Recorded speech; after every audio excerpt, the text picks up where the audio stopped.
Good morning বন্ধুরা। এখন বাজে একদম সকাল 5:30। তো ঘুম থেকে উঠে পড়েছি। তো এখন বাবাইয়ের স্কুল আছে, তো সেই জন্য তাড়াতাড়ি উঠতে হবে, কারণ ওর স্কুল হচ্ছে 6:30 দিয়ে। তো আমরা 6:15-র মধ্যে বেরিয়ে যাব। তো গুড মর্নিং জানাই সবাইকে। কেমন আছো তোমরা সবাই? আশা করছি সবাই খুব ভালো আছো। বোন বালিকার নতুন আরও একটি ব্লগে তোমাদেরকে অনেক অনেক স্বাগত জানাই। তো এখন দেখতে পাচ্ছ যে আমি এখন ছাদের মধ্যে আছি, আর কেন আছি সেটা দেখাচ্ছি, দাঁড়াও। আর এই যে আমরা ছাদেই ঘুমোচ্ছিলাম, তো সেই জন্যই এখন সকাল সকাল ছাদে আছি। তো বাবাইও উঠে পড়েছে। ওকে ডাকলাম যে ওঠ, স্কুল আছে, তো সাথে সাথেই উঠে পড়লো। আর ও এখনও ঘুমাচ্ছে, আমিও উঠে পড়েছি। তো চলো এরপর নিচে যাই, রেডি হতে হবে। তো চলো বাবা, আস্তে আস্তে উঠে আসো। হ্যাঁ, আমি নিচে যাচ্ছি। নিচে অ্যাকচুয়ালি ভীষণ গরম, সেই জন্য আমরা ছাদে ঘুমোচ্ছিলাম। তো এখানে বেশ আরামে ঘুম হয়েছে, খুব সুন্দর বাতাসও দিচ্ছিল, তার সাথে একটু ফ্যান লাগিয়েইছিলাম। দেখো এখনও কি সুন্দর বাতাস দিচ্ছে, গাছপালাগুলো কত না নড়ছে, দারুণ বাতাস দিচ্ছে। চলো এবার নিচে যাই, তালা চাবিটা খুলে নিই। বাবু আস্তে আস্তে চলে এসো। নিচটা কি গরম, বাপরে। উপরে এত ঠান্ডা, নিচটা দেখো কত গরম, ভাপ দিচ্ছে যেন। চলো এরপর নিচে যাই, নিজেও রেডি হই, বাবাইকে রেডি করি। আর তো বেশি সময় নেই। তো আমি তো রেডি হয়ে গেছি, আর এইদিকে বাবাইও রেডি হচ্ছে, বই খাতা সব কিছু ব্যাগের মধ্যে ভরছে। তো চলো এবার বাবাই বই খাতা ভরুক, আর আমি বাবাইয়ের টিফিন, জলের বোতল, তারপর স্কুল ড্রেস সব এক জায়গায় রেডি করে দিই।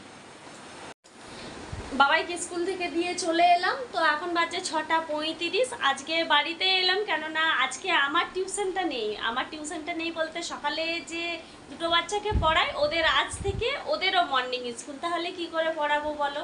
তো সেই জন্য বাধ্য হয়ে বাড়ি আসলাম। এসে পরে এরপর কাজ টাজ সব করবো, বাড়ির কাজগুলো হয়ে যাবে সকাল সকাল, এই একটা ভালো। তো চলো তাড়াতাড়ি আগে কাজ টাজগুলো করে নিই। তারপর ওদেরকে তো কিছু একটা সময় তো পড়াতেই হবে, মানে এই সময়টা আবার বেকার চলে গেল। তো যদি সকাল সকাল পড়া হয়ে যায় না, তাহলে খুব ভালো লাগে, তাহলে সারাদিন ধরে মানে সব কিছু কাজকর্ম ঠিকঠাক চলে। মানে এটা আবার এক নতুন রুটিন, মানে আমাকে আরও আলাদা করে মানে সময় বের করতে হবে। দেখো এখন বাজছে 7:40, আর এখানে তো আমরা ঘুমোচ্ছিলাম, তো বিছানাপত্র সব এবার নিচে নিয়ে চলে যাই, কারণ এবার অলরেডি অনেকটা প্রায় রোদ চলেই এসছে। এই মাত্র সবজি বাজার করে নিয়ে এলাম, আর চলো তোমাদেরকে দেখাই কি কি সবজি বাজার করলাম। তো এখানে দেখো করেছি ঝিঙে, লাউ, তারপরে হচ্ছে পটল, ঢ্যাঁড়স, কিন্দুরি, তারপরে হচ্ছে কলমি শাক, কুইলেখাড়া শাক, তারপর হচ্ছে লাউ ডাঁটা। এগুলো হচ্ছে আজকের সবজি বাজার। আর এইটুকু সবজি বাজার কত টাকার জানো? 90 টাকার। মানে কি হারে জিনিসের দাম বেড়েছে দেখো। এইটুকু জিনিস তাও আবার 90 টাকা। তাও তো দেখতেই পাচ্ছ আমি খুব একটা বেশি বেশি নিই না, কারণ আমাদের একদম সদস্য সংখ্যা 3 জন, তাহলে বেশি বেশি নিয়ে কি করব। আর হ্যাঁ, এই যে এখানে একটা নিয়েছি কলা, ব্যাস এইটুকু।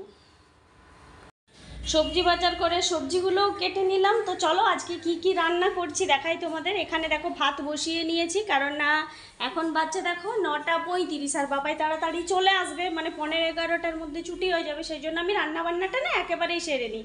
তো এখানে দেখো ভাত বসিয়ে দিয়েছি, মানে ভাতটা হয়েই গেছে। আর এখানে দেখো সবজিগুলো কেটে রেখেছি, এটা করব মিক্স ভেজ ডাল।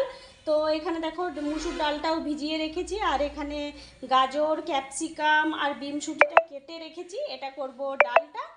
আর এখানে একটা মিক্স সবজি করব, মিক্স বলতে খুব একটা মিক্স নয়, ওই পটল, আলু, ক্যাপসিকাম আর সয়াবিন দিয়ে একটা সবজি করব।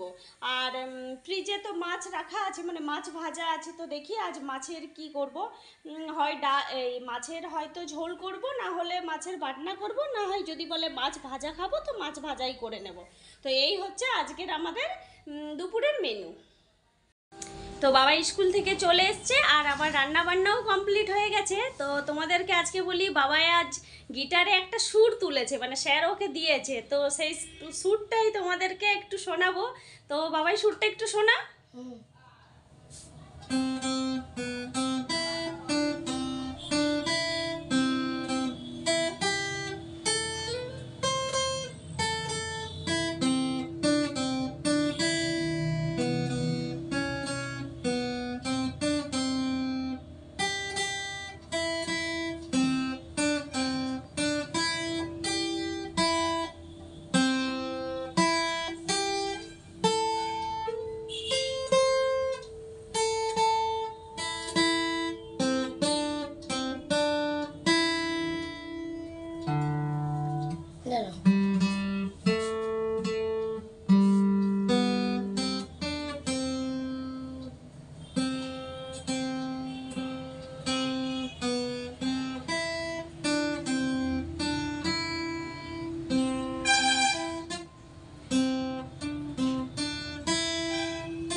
ব্যাস, বাহ, খুব সুন্দর হয়েছে। তো এই যে বাবা এই যে গিটারের সুরটা মানে বাজালো না, সেই মানে সেই গানটা কি গান সেটাই তোমাদেরকে কমেন্টে জানাতে হবে। যদি সবাই কমেন্টে মানে ওর সঠিক গানটা ধরতে পারো তাহলে আমি জানবো যে বাবা একটু গিটারটা ভালো শিখেছে নাকি। সবাই একটু জলদি করে কমেন্ট করবে যে ও কি গানটা বাজালো, তো তাহলেই কিন্তু বাবাই ভালো জানবো গিটার শিখেছে। আমি তো জানি, বাবাইও জানে, তোমরা অবশ্যই কিন্তু কমেন্টে জানাবে আর ওকে কিন্তু আরো আরো উৎসাহ দাও। এখন বাজছে দেখো রাত্রি 10:30, আর এবার বাবাইকে খেতে দিচ্ছি। তো কালকে বাটার পনির করা ছিল, তো অনেকটাই বাটার পনির বেঁচে গেছে, তো সেই জন্য বাটার পনিরটা গরম করে নিচ্ছি। তো আজকে আমরা তো রুটিই খাই রাত্রেবেলায়, আর ওর বাবা ভাত খায়। তো বাবাইকে মানে বাবাইকে এখন খেতে দিয়ে দিচ্ছি, আগেও খেয়ে নিক, আমাদের যেহেতু ওখানে দোকান না বন্ধ হয়নি, সেই কারণে আমি আরও পরে খাবো। বাবাইকে এখন খেতে দিয়ে নিচ্ছি। আর আজকের মতো ব্লগটা এখানেই শেষ করে দিচ্ছি বন্ধুরা। সবাই ভালো থেকো, সুস্থ থেকো, সাবধানে থেকো, আর দেখা হবে পরের আরও একটি নতুন ব্লগের সাথে। ততক্ষণে সবাই কিন্তু ভালো থেকো।